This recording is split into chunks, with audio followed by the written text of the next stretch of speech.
Welcome to Beyond Podcast. I'm your host, Anthony Petrellis, and we are super excited for our episode. We are at episode 99. So we are one away from triple digits. And I couldn't think of a better guest, somebody who we've actually been working with over the last few months. We've gone to a couple games and a couple practice sessions, been putting some highlight films together for someone who I think is one of the better all-around softball athletes in the state of Massachusetts, plays multiple positions, has been a leader now, captain for 2 years as a sophomore and a junior.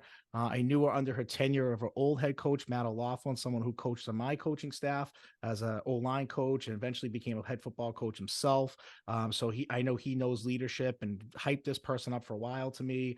And now she works with Joe Granato, another person who I coached and coached with for a really long time, who speaks very highly of her. So we're really honored to have her on our podcast today in our 99th episode. Without further ado, Arlington athlete, both softball and soccer, Natalia Fotopoulos. Hi. How we doing? Good. How are Did you? I just give you a rock star intro or what? Yeah, that was really good. Thank you. Well, I appreciate it. And I got to give the Greek a little love, Petrellis last name. I mean, I got to give my Greeks a little love there. So that was absolutely, but I meant everything I said. You know, I've heard about Matt, about you when I covered you guys last year as a squad. And obviously you play multiple positions as a softball player, but to me, probably the most important positions, right? Like you play shortstop and center field, which I've had this debate on this podcast many times, is probably the most athletic positions as far as softball and baseball go. And then obviously pitcher, you throw gas. We covered you against Reading this year, and I've seen you play catcher and just kind of command the field. So I know you're looking to play at that next level, and that's great. But for you, just talk about your love for softball in general. I know you play it almost year round, or you play a lot of it and train for it, but where did you fall in love with softball, and where did you just become so passionate about it?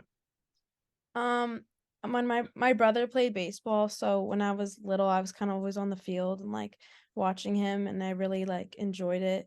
Like especially because it's kind of a boring game if you don't really like it. And like I liked it when I was little, and then I played when I was like I think 6 and like T-ball, and then I started travel ball when I was like 10 and or no, actually 8. And Wow. then I just kept playing and I just like love it. Like I like the tournaments in the summer. Like I love spending my time in the summer playing, and the season's like my favorite part of the year. And yeah. Well, talk about that because I think that that's a commitment. Obviously, you're playing in the summer. That's out of seasons, city season or high school season that you've been doing it since you've been young. But obviously, that shows love and commitment because you're traveling all over the place. You're playing in tournaments every weekend, probably 3, 4, maybe 5 games in a weekend. I mean, for you mentioned that love and that passion. What is it just about it? Like, obviously, your brother, that's great, awesome. But for you, like, what do you love most about the game? Like I love like the innings where like it's like I don't know how to explain, like when it's like really like pressuring and everyone it's on the line, like the last inning with like down one, like I love the, like, challenge and, like, trying to get that last play and everyone being excited, or if there's people there, like, it's just so exciting, and I feel, like, proud of myself, like, I play soccer, and I'll always say, like, hitting a home run is way better, or making a play is way better than, like, scoring a goal, like, it's just, like it's such an accomplishment from, like, working hard and, like, all the time you put in. It's, like, feeling that accomplishment is, like, amazing. And it is nice. And it is nice because I feel like we cover a lot of spring sports and we've covered lacrosse, we covered baseball, we covered softball, and we cover a lot. And I always say softball is my favorite to cover because one, I feel like it's just complete positivity. Like if you're at a game and a team that you're covering is getting blown out, you wouldn't know it by the way like the girls were on the bench or the way the team was kind of behind each other. And I even noticed that when I covered you guys a little bit this year. You played Reading the first game that I covered you, and it was kind of like a back and forth game, but people made errors. It was just positivity. People were frustrated, other people were being positive. So I get that. There's like this vibe there of just, you're there, it's like a family, a unit. For you, you play a lot of outside like teams. Do you see a lot of girls that you then potentially play throughout the year or go against or bat against or pitch against? I mean, does that happen a lot? Yeah, I see, like, cause for travel, I was on, like, 4 teams through my, like, career of travel ball, so I, like, have met a lot of girls on my teams, and I always play them, like, I know a couple girls, like Methuen, I know a girl who I used to play with, like, Cambridge has a bunch, Melrose, like, it's always fun, like, seeing them and pitching against them. Oh, and AC, I love playing AC because I love seeing, like, my old friends and stuff, it's the best. Now, were you ever a kid that like debated between Arlington High School and AC, or were you AHS all the way? I was AHS all the way. I never really liked AC, but Yeah, okay, that's okay. yeah. I love that, because like I coached football, right? So Arlington Catholic, especially there was a Thanksgiving rivalry, and Yeah. before that, but there was a town day before that, and so we were involved in some pretty competitive games, and yeah, there was always just that little bit of like in town, who's the better school, better squad. So I get that, like totally. Um, so one question I wanted to ask you, we chatted a little bit off air about this, but I feel like this is so important because high school athletes go through this a lot. You were sophomore captain, which is very rare, like very, very rare in any sport. But I think that speaks volumes about you and the type of player and the type of leader that you are. But for you, you went through a transition. So you were a captain as a sophomore under Matt O'Loughlin, who I know really well. And now you have a new coach this year who you're now captain under as a junior. I mean, for you, talk about the change and I guess leadership from the top, but obviously how you led this team. Was it consistently the same, or did you feel like you found yourself kind of having to adjust and adapt a little bit as a leader? With Matt, like, I definitely since I he was my coach for a long time, I was obviously more comfortable because 'cause I've known him forever, and, like, um it was kind of like I was really nervous to be captain because I was so young and there's people who are older than me that year, so I felt that, like, I was kinda learning, and it was good that I had Matt because he kinda helped me learn to be captain, and now I feel like I've, like, thrived myself because I like, Matt it's kinda weird because Matt left, so I kinda had to, like, figure out on my own, and I feel like I'm a lot more vocal and a lot more leading. Like, I feel like before I kind of led by example, was a little more quiet, and now I'm kind of more vocal and keeping the team up more and stuff like that, and, like, learning how to, like, communicate with a new coach, and yeah. Yeah, I saw you going crazy, like, when we went, I think it might have been, like, senior day when I think we covered you guys or something like that, or were you giving flowers? Oh, but you were, like, running, darting back and forth, like, I was just like I almost started filming you doing that to send that to college coaches, be like, "Look at her off the field," you know? But yeah, you hit upon that, and if we could talk about that a little bit more, you mentioned that you became more vocal, right? And that was something you kinda learned on your own. Was it hard as a sophomore being a captain when you had like juniors and seniors who've been in the program for 3 or 4 years and here you are a second year player like as captain of the team?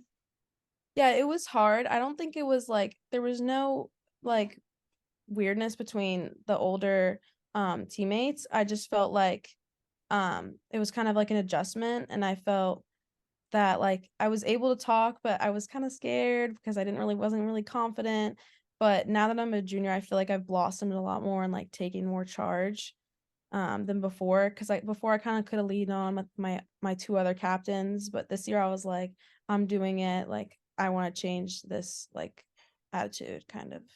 And that's great. I mean, what's so interesting is that you probably have now they're sophomores, but they were freshmen last year.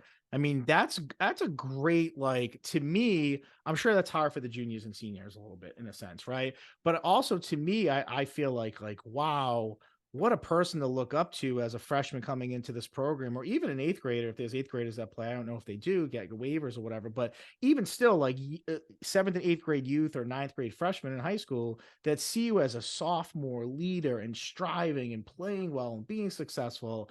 I mean, that must be really cool. Like maybe you didn't even think that or realize that, but to me, I think that that shows like, okay, the people that are coming in this program for the next couple of years, you somewhat have your imprint on it because you've been leading this program as far as players go for potentially at 3 out of the 4 years. I'm not going to jump ahead and say that's going to happen, but seems like you're on the right path to do that. But so that's great. You should be really proud of yourself. I mean, a lot of young kids have a hard time handling that. Leadership is not easy. It's lonely at the top sometimes. So good for you. I think that's something you should be really proud of. Now let's flip it to the other side. Obviously, you grew as a leader, but you also grew as a player, right? So, what would you say has been the most positive change for you as a player this year, as far as your game goes? Like, what did you improve on from your sophomore year to this year that you feel like you've gotten a lot better at?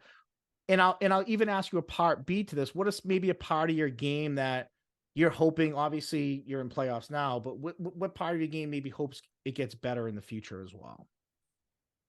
I would say that, like, I've kind of, like, got over things quicker, like, meaning in the field, like, when I make a bad play, I'll get over it kinda quicker. I mean, I did do that before, but I felt like it's gotten better, like, in the field. Something I think I could get better on is not really focusing, like, up to bat, like, not really focusing so much, kind of just letting loose. Cause sometimes I get, like, really, like, stiff and kind of, like, overthink up at the plate, and, Yeah. so I think that's something I could definitely, add and try to, like, relax a little more. Yeah, and what I'm sure Joe's on you. I mean, a couple games that I've gone to, he sits right behind home plate, so I'm sure especially when you're up at the plate, he probably tells you stance and step and hips and everything else. So I coach with Joe. I mean, he's so funny sometimes when he says to kids. I'm like, oh my god, But you know what? He's right and he's spot on like a lot of times. So no, it's so funny to see him coaching. Obviously, I know Joe as a football coach, but seeing him as a softball coach and just how technical he is and sound he is, and even when we did those drills with you that day, like he was down there early, had everything set up, he knew exactly what he wanted to do. It was like boom, boom, boom. It's great to have a coach like that, and especially somebody that is younger, and I'm sure that you look at and listen to and say, okay, like this guy's going to lead the way for me. So, and obviously your high school coach is great too, and he's going to help you and Pat. So it's cool that you take the coaching and you take that because I think kids sometimes have a hard time taking coaching, especially when it's not always positive. Um, Yeah, I love Joe, like, he's one of my favorite coaches, and he's taught me a lot, um, through my, like, career, yeah, and he it's always nice. It's laughing. nice Yeah. to have someone like that. That's also just a different voice, right? Like when you play outside of your high school team or town team or whatever, like you're playing for someone who's gonna coach you hard because these leagues are competitive, these tournaments are competitive, everybody's looking to play at that next level, including yourself. And sometimes you need to be coached hard in order to say, do I really have what it takes to play at that next level? Not only the physical aspect of the game, but also the mental aspect game. Can I take coaching? Can I take constructive criticism? Can I take hard love? Like so many athletes can't. I mean, so many kids I've coached, I've yelled at or said something to, and they're pouty and you're like, what? Like, I'm trying to help you here. So it's great that you take the coaching and so on. You guys have playoffs coming up, and I know you're supposed to have a game today, and it got rained out. It's been raining, in Massachusetts for I feels like at least in Saturday, maybe till next Saturday. But talk about the squad a little bit. What was your record this year? What did you guys place in the tournament? Talk about your first round matchup. I know it's another Middlesex League opponent that you've seen a couple times already. I don't remember exactly our record, but I Mhm. know it was definitely a winning, and I know we're 16th in the brackets. So, yeah, I think this year we did definitely better than I mean, we did like probably the same. I don't know, but Yeah, I thought we did really well. I feel that we kind of this year we like kind of because my team is like a lot of juniors. So this year I feel like a lot of people also blossomed and we all capitalized on like the like moments. Like I feel like last year we were a little bit more afraid and more shy, but this year I feel like we really put it in because everyone was older and they kind of understand more like about like making mistakes and it being like okay and like like always trying to get better. I feel like yeah, I feel like mentally our team got a lot stronger. yeah, and that's great. I mean, the mental toughness of a team can take you so far, especially in tough situations and close games. And you mentioned even earlier, sometimes just being able to let a play go and move on to the next and understand just getting the out is more important than pouting about maybe the mistake, right? And when your team is mentally tough like that, that happens more often than it doesn't. And that is sometimes the deciding factor of you winning a one-run game or losing a one-run game. So it's great to hear that. And obviously, you're playing Reading. I saw you pitch a gem against them. And I know that if we're just looking up, you guys kind of tuned them up the second time too. What are you expecting as far as Reading goes? Like, what do you know about them? What are you guys ready for? I mean, just in general. In the past, Reading has been really good. Like, they've always been like a rivalry for us. This year I know they lost their pitcher, like their starting pitcher, and I think they've had some injuries I've heard, so that's like why the last game was a little like higher scoring. But I definitely think they're gonna put up a fight tomorrow because they're known to be a good team. They have a lot of good players, and I think it's not gonna be an easy game, like has it like how it was last game. It's more going to be very challenging, like the first game was. Yeah, like in any sport, at any level, like playing a team a third time, a team that you see, twice a year. I mean, for all intents and purposes, you are guaranteed to see them 8 times a year, 8 times in your career, and then you Yeah. maybe add playoffs, and maybe that gets you to double digits. So that's still a lot that you see a team versus maybe a team you would randomly see in the playoffs. Um, Talk about the Middlesex League in general. The Middlesex League, like every sport, no matter what it is just highly competitive, big numbers, good teams that, top three teams in a league, the number three team could be the number one team in many other leagues they play in. So talk about the competitiveness of that league, and maybe that's what brought the best out of you a little bit. Yeah, I think definitely my sophomore and freshman year, I feel that the league was a little more competitive, and I feel like this year might have tapered off a little bit, but I still think it's very competitive. I know Woburn are like very good.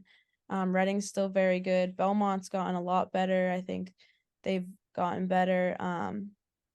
Winchester, I think, has lost pitching, so they're not looking too good. But Lexington, again, a very competitive team. We've always struggled with them too. So I think it's overall a very competitive team, like you said, for all sports. This year, I think the pitching has tapered off a little bit, but I do think that it is a very competitive league. Is there a team in that league, and maybe you said it with Reading, but is there a team in this league that, like, when you play them, you're just like a little bit extra juiced up, a little bit extra like ready to go? That is just to you a team that you don't want to lose to when you play them. Woburn, I would say, because in my career, I don't think we've won once against Woburn. So I always want to be Woburn because they're very like a loud and like positive team. So like to beat them would be like amazing because like we could like get the revenge after all the years of like losing to them. Yeah, I mean, you got another year to do it. But it's interesting, right? There's always that one team in the league that you just like want to beat or want to chase. For me, for a long time, it was Austin Prep, and then eventually became St. Mary's. Those were two teams that when they were in their prime and they were good, you just like wanted to always play the best against the best and be prepared. So I like that you set the expectation high with not just the team that you feel like you just could walk all over and just beat when you play them, but you saying, hey, the best team, that's who we want to play. I think that speaks a lot about you as well. I mentioned you play multiple positions. I mentioned catcher and shortstop, center field, pitcher, and I know that you want to play collegiately. That's the ultimate goal for you. What position do you feel like the most comfortable playing? Like if you had to play a position for one big game, where would you want to be, or where would you feel most comfortable? I would say either center or catching. I think I have the most fun in center. Like, obviously, sometimes when you're not getting the ball it can be boring, but when you get the ball, it's so fun. Like, I think running after and then making the play and then catching, I think it's like you're always in the game and like throwing at a girl is always like an amazing feeling and like you can see the whole field. And same with center. Like, I like that you can see everything like front and back between the two positions. Now, what kind of feeling do you get when you gun somebody out stealing? Like, that's gotta. I mean, first of all, because it's got to be a pretty good throw. I mean, you got to have a pretty good throw. But second, obviously, they got to jump on you. You catch it in the corner of your eye, or you see it, depending if they're going the second, the third. I mean, what's that feeling that runs through you when you gun somebody out? It's like amazing. I don't know. It's like it's the same, I would say, I don't know, it comes close to like hitting, I don't even know how to explain. It's a really good feeling, like, Yeah. um, you, like, timed it well, your throw was fast, you got that girl out, you got your team to run. If your pitcher walked that girl, you got her out for her. It's like a good feeling. Like in your leagues out, your teams outside of Arlington, do you play catcher the most? Do you feel, or do you kind of mix it up and play a lot of different positions? I do like, I play center more, I would most for travel, um and I pitch and I feel like pitching and center I play the most. Okay. Okay. Yeah. Just seeing you in the outfield, I felt like you took really good angles. Like you took like 45-degree angles. Sometimes people just run straight forward back or, misread balls. I mean, a couple of them, Joe hit bombs to you and you were like right there. I mean, right there. Yeah. So even someone was like, I can't believe she even got to that, and you would have had one of them. I think there was like a random hole in the field Yeah, that you I like fell know. into Yeah. like quicksand, Oh but, god, yeah. But it was impressive. It really, really was. As we looked through all your clips, we're like, holy moly, this girl's pretty good. Mhm. So for you, you obviously, like I said, you play multiple positions collegiately. You're looking to play at that next level. Academically, you're also a really smart student athlete. I mean, you do really well in school. We mentioned, I think you said your GPA is over 4, right? I'm currently over Yeah. 4 right now. Yeah, I think it's a 4.4 or 4.6. I don't remember. I haven't checked in a I mean, while. that's impressive. So, do you take a lot of like advanced placement classes, honors classes type thing, or? Yeah, I take 2 APs this year, and then I take all honors except for one class. So you play soccer and you play softball. Do you do anything in the winter, or do you do more like stuff for softball or training for soccer? In the winter, I train for softball. I hit once a week with my brother, and then I pitch once a week, and then I do travel team practices once a week. And then after school I work. This year I worked at Dallin Elementary School. We do like an after school program or something like that. Yeah.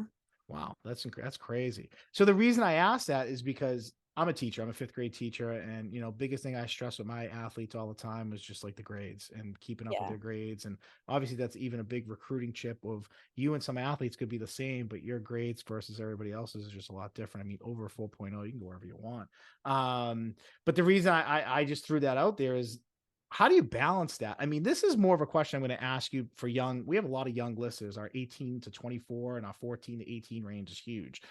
Talk to young athletes here. How do you talk about the importance of time management for you? You play a sport in the fall, you train for the sport that you play in the spring into winter. You're taking advanced placement classes, honors classes, you're working part-time, and you have to have a social life, right? So you're balance all of that. So talk about the importance of time management for you and maybe how you figure it out in your everyday life. I think it's like really important. Like I have like a Google Doc that says my homework for every day.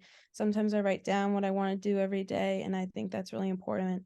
I mean, always keeping up with your assignments, and I think that's like what helped me a lot. Like I never tried to like miss out, or I always try to like get things done in school, or try to be very like efficient with my work, and not wait last minute, I think helps a lot and Yeah. not stress myself out because I do get stressed, but sometimes like I don't know, you have to like manage it correctly, I Right. guess. I don't know.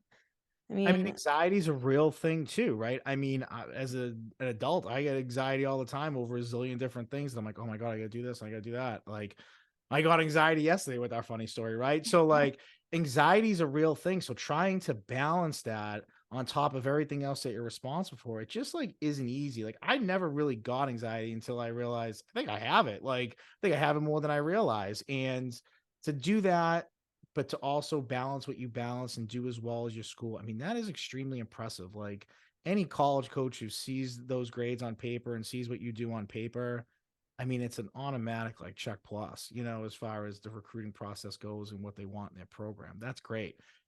Is there a song you listen to like the day of a game, whether you wake up in the morning or going to a game or at a game that just kind of gets you juiced up a little bit, or maybe an artist that like you're like, I just got to listen to this all day before a big game?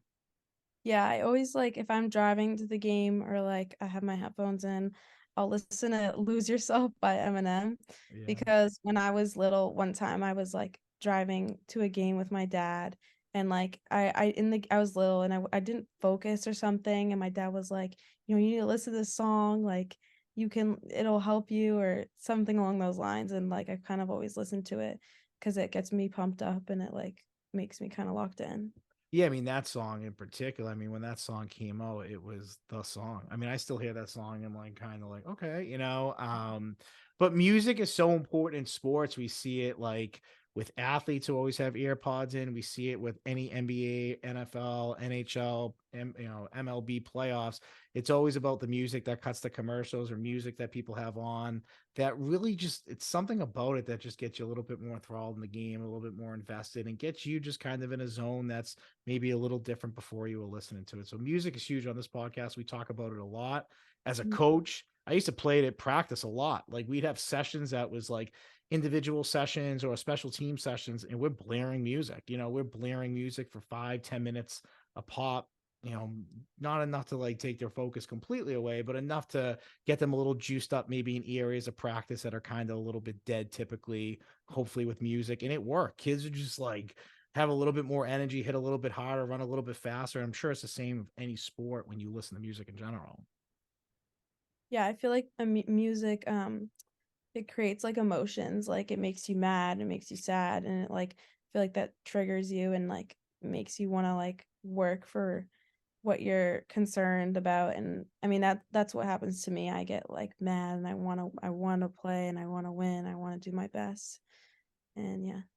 Does that take like in the classroom as well? Do you feel like not music wise, but just like mentality wise, you feel like let's say you get, I don't know, just making a score up here. Let's say you get like a 78 on a test or an 83 on a test. Are you mad about that? Like, especially like, are you just like, I should have got 90, I should have got 100? Does that like fire you up like it does in softball if you say strike out? Yeah, that definitely makes me really mad, like in softball. And then like I have to like try to calm myself down so I don't have like get stressed about all the other things and try to like focus and study for the next test harder. And and I asked that because I think in order to have the grades that you have and take the classes that you have, like there has to be that same mentality of like not perfection, right? But as close to perfection as you possibly get, because no one's perfect, right? But to be as perfect as you possibly can be. And I think when you don't have that, sometimes it changes your mentality as an athlete. So to see you have it in the classroom, to see that you have it on the playing field is awesome. I wanted to shift gears to soccer for a second because I know soccer is not softball in the sense that I don't think you play as much soccer in the off season as you do. I know you play on a team, I think one team or so on, but it seems like you do a lot more softball. But talk about soccer mentality wise, like how much different is it than softball? Your approach to it, maybe your approach to teammates, how you play the game, or do we see the same Natalia no matter what sport you play? I do think it's different because they are like pretty opposite sports, like one's contact, one's not.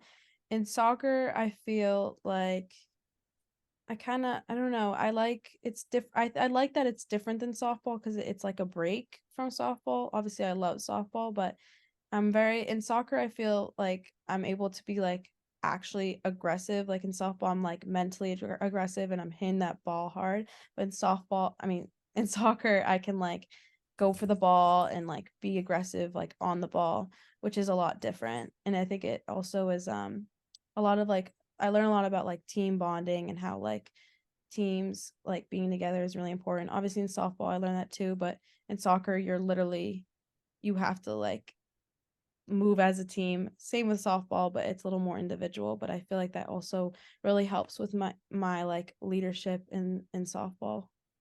If Yeah, you and I'm like in softball, like I'm just thinking like when you're at the plate, right? Like there's only one person who's batting. Maybe you have at most three people on a base, and the rest of your team's on the bench. Versus soccer, you have multiple people who are just constantly moving as the game goes on.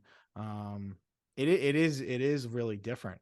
Um, what would you say is the biggest difference between the Natalia, the softball player, versus Natalia, the soccer player? um I would Or is there a say difference? Or is there a difference? there is a difference, but like not really. Like in soccer, I think I like exert my emotions more, like you can kind of see when I'm mad. But in softball, I if I get like I can't really get mad at a play. Like the only time I can like let out the anger is like hitting the ball. But like I can't really it's like hard because in soccer, like if I won't get the ball, I'll get mad and get the ball from the girl. But in softball, it's like if I make a bad play, I can't just sit there and sulk. I have to get over it. And like if I want to let out that anger, I have to hit the ball hard next time. And it's So nice I sometimes just to be a little bit more aggressive too, right? Like in yeah, sports, I'm sure in softball you get frustrated. There's maybe no aggression besides throwing your helmet or like kicking a bat over or something like that. But in soccer, it's like running full speed, sliding for a ball, bumping into people, being aggressive, chasing something, and you can take that like pent up frustration out a little bit more in what you're actually doing, right? yeah. So we talked about you as a leader, right? As a sophomore and a junior as a captain, you play, softball almost year round. You play another sport in soccer, you work, you're over a 4.0 GPA as a student. let me ask you this. Who's Natalia outside of sports? Like, what are your interests outside of sports? What are things that you do that you're involved with or just as an everyday kid? Um, I like to hang out with my friends on the weekends at night. Um, I have a dog named Maggie. I don't really know. Yeah, I like hanging out with my friends. I mean, my family's a big part of me and like my brother because he's older and like I like seeing them a lot. I think just like socializing with people, I like to do a lot. I don't really like to stay in. I like to just like go out to eat or like go get some ice cream, like something like that. Perfect. Yeah, just a typical kid. I like to ask that question because sometimes I have these, young kids on here and we talk sports, sports, sports, but you're also a kid at the end of the day and you do fun stuff outside of there. And I just think it's important as like a character piece that people just like know who you are a little bit because at the end of the day, you are human, and you do enjoy the everything, everyday life of things. Um, so let me phrase this question like this to you. Is there like a little bit different off topic, a little more fun of a question. I'm Greek, right? I know you're Greek. Are you a Greek that celebrates two Easters? Are you like you celebrate both Easters and double dip a little bit, or are you just a strictly Greek Easter person? We're just Greek Easter because Uh, both of my parents are full Greek. So, and my mom's from Greece. Like she immigrated oh, when she was I think 6 or 10 around there. But yeah, just Greek Easter. just Greek Easter. I'm a double dipper. Like I appreciate both, because it's like good food. I mean, obviously Greek Easter is like the best food. I mean, it's like the best meal I have all year. Do you win? Do you guys do the egg crack? You guys do your red egg cracks with each other or no? Yeah, yeah. I go to my grandparents and I go to my cousin's house and we do it both. Do you ever win? No, I I've never never win. won either. I've never My like dad wins. I think my does dad he? wins a couple times. Yeah. I mean, I love that. I love that he wins. That's great. I mean, my 4-year-old knocked me off this year. Like, I don't know what it is. Yeah, I just never get in a good egg. I know. Um, but the last piece that I kind of want to throw in here, and I ask a lot of athletes that I have on here, and you've kind of touched upon parts of it, but maybe we'll put this all together is what's your advice to young athletes out there in general that are pursuing their sport, that are working really hard, especially maybe at that middle school or even beginning of freshman year in high school level? You're a sophomore captain, you play multiple sports, you're a leader. I mean, what's your advice to young athletes out there about what should they be doing to get themselves ready to play at that competitive level at high school? I think like if they enjoy the sport a lot, I think they should play as much as they can, enjoy the time that they have being young. I mean, I'm still young, but my high school career is slowly going away. And I think it's just important to keep working at it. If you really enjoy it, keep playing because like I say to my parents all the time, I used to when I was little, I used to go to like a soccer game and then a softball game and back and forth and back and forth. And now I can't do that. I get sore and it's just like I wish I could go back to the days where I could do that like all the time. So definitely enjoy it and you'll get better if you train hard and you really want it. And I think that you can definitely progress as a person and as a player. And I like that you said as a person, right? Because I think sports, more than anything in my life in the 40 years I've lived on this planet, has brought out the best character in me, the best person in me. And then those things have translated into my life of like time management and work ethic and being there for other people. Like, if someone asks me what is the most important thing to do for a person, it's being there for them.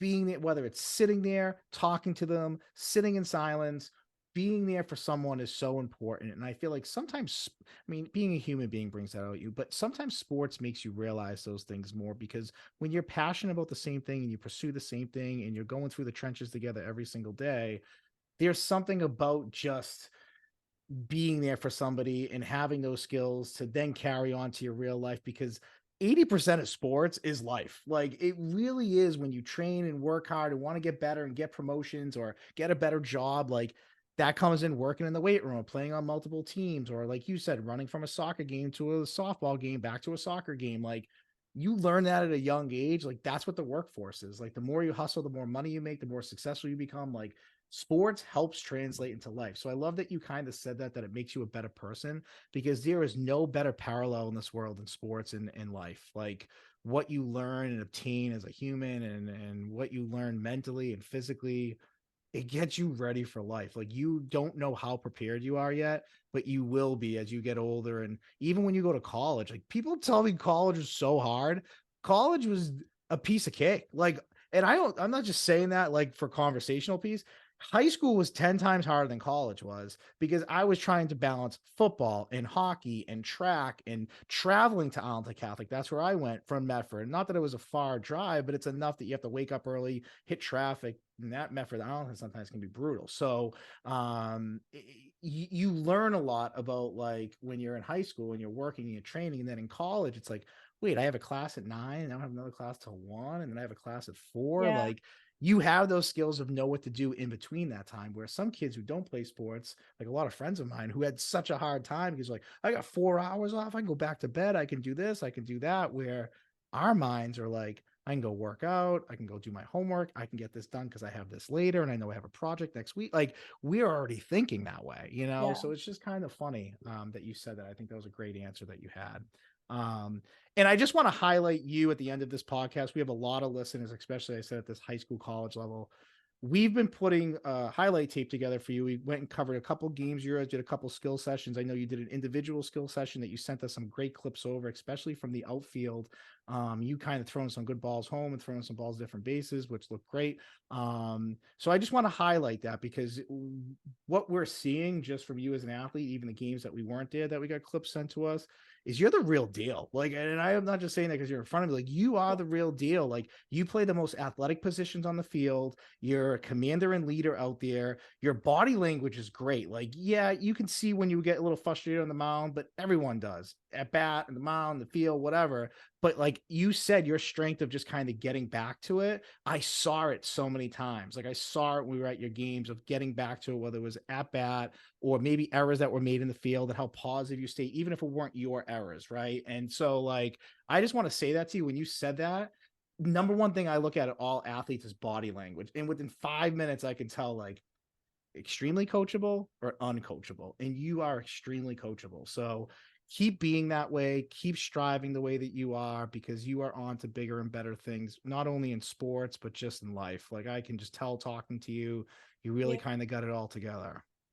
Thank you so much. Yeah. So, thanks for coming on here today. I really appreciate you taking the time. I know you got a big game tomorrow. Hopefully it's not rained out again. And then that could possibly be a back-to-back for you guys playing back-to-back games because of the rain out. So, you got a busy week ahead of you. Yeah. Yeah. So thank you for taking the time to come on here. You're always welcome to come back on. And I tell all my athletes, send us clips. You got anything, whether it's in the playoffs this year or any summer league teams that you play on, we post so many clips on our Instagram of kids scoring touchdowns or hitting threes or scoring a goal or a big hit. Like we post all the time. So please feel free to send us anything that you have and we'll gladly throw it. I mean, I already have a ton of stuff. I can throw stuff on you, but anything going forward that is cool, definitely send it to us because we'd love to show you off for sure. Thank you so much for having me. Yeah, absolutely. I hope you had a blast. And so we're gonna sign off here. So I'm your host, Anthony Petralis, guys. Next time will be episode 100. We'll be hyping that up a little bit. We're gonna be live in studio. We're gonna actually be having someone who's gonna be hosting it for us. Someone who reached out to me that said they'd love to be a part of my 100th episode. So we're gonna have a little fun. We're gonna be in a cool studio. And it's all gonna go down. So I'll give the details out on Instagram. So make sure you guys pay attention to that. All right, guys. So from Beyond Podcast, I'm your host, Anthony Petralis. Till next time.